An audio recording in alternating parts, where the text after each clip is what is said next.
Salut tout le monde, bienvenue chez nous. J'espère que vous allez bien. On est déjà en septembre.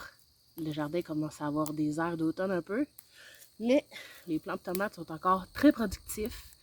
Fait qu'aujourd'hui, j'avais envie de partager avec vous autres ma méthode pour faire de la pâte de tomate. La recette n'est pas très compliquée à faire, mais je la fais quand même en 2 jours parce que la dernière étape, qui est en fait de la faire cuire jusqu'à temps d'avoir la bonne consistance, est quand même assez longue. Donc, je préfère la faire en 2 jours et faire la dernière étape le lendemain matin très tôt. Mais bref, avant de commencer, il faut récolter. Let's go!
Fait qu'on est revenu en dedans.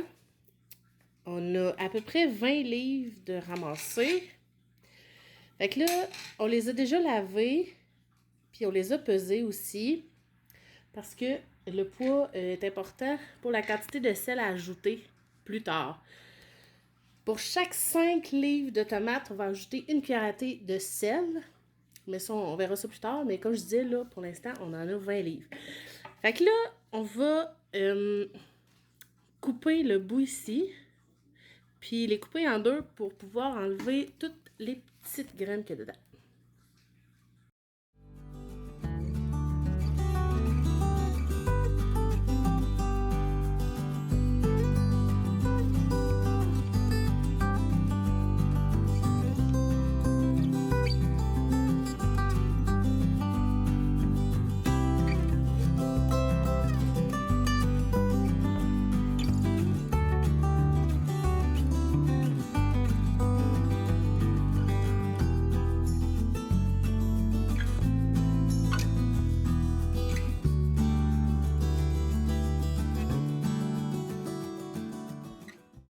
Maintenant que toutes nos tomates sont dans notre chaudron, on va mettre ça sur un feu vif pour l'amener à ébullition. Puis après ça, on va baisser le feu à moyen. On va laisser mijoter 30 minutes à peu près. N'oubliez pas de bien brasser jusque dans le fond pour éviter que ça colle. Pour la prochaine étape, on va venir placer un tamis au-dessus, soit d'un autre chaudron ou d'un grand bol. Puis on va venir verser nos tomates dans le tamis. Et après, avec une cuillère de bois ou le dos de la louche, je viens aider un petit peu le jus à sortir des tomates.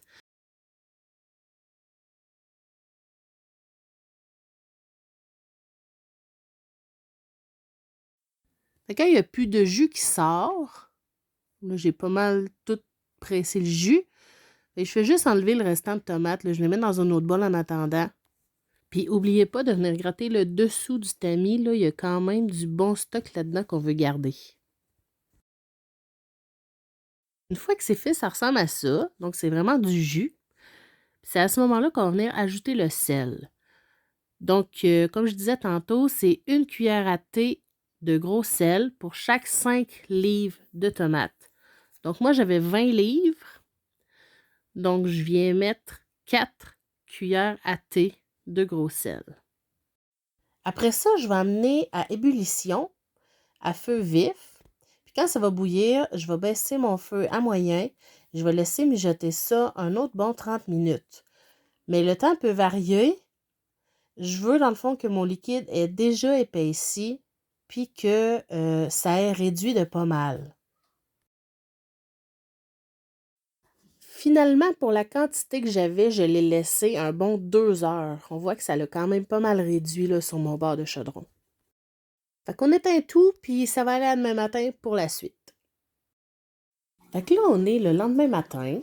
Ça va être le temps d'enclencher la dernière étape. Fait que ce que je vais faire, dans mes Pyrex, je vais venir mettre un tout petit peu d'huile. Pour la quantité que j'ai, moi j'ai 2 Pyrex. Donc, je mets un petit peu d'huile dans les deux. Si vous en avez un petit peu moins à faire, peut-être que ça rentre dans un seul.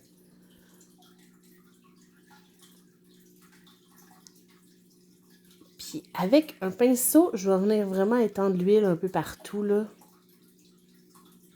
Même sur les bords aussi.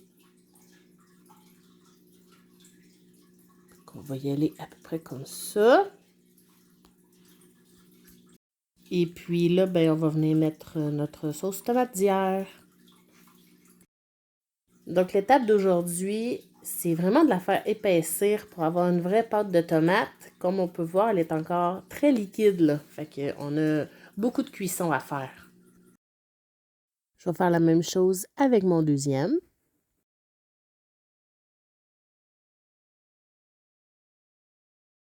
Puis ça, on va mettre ça au four à 200. Puis à toutes les demi-heures, on va venir brasser un petit peu.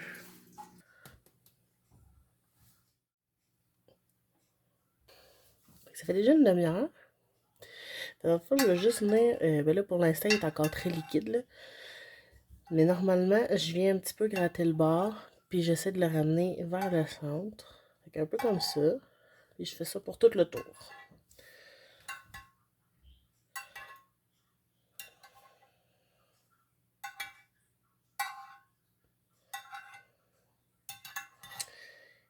Ça, je vais venir faire ça vraiment à chaque demi-heure.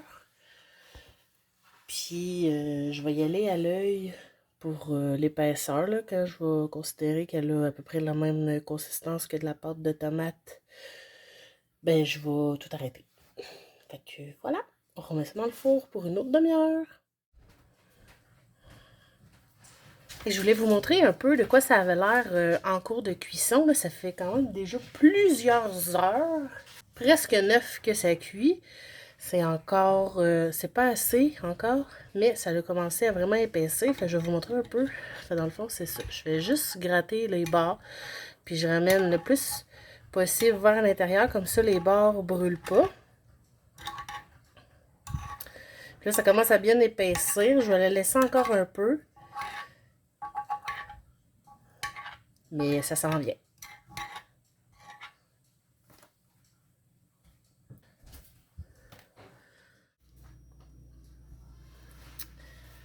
Fait que voilà, ça ressemble à ça.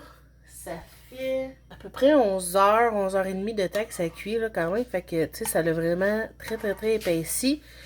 J'aurais probablement pu la laisser encore. Moi, à cette consistance-là, ça me convient en masse.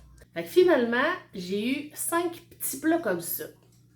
Je les trouve pratiques, ces petits plats-là, parce que là-dedans, il y a à peu près la même quantité qu'une conserve qu'on achèterait à l'épicerie.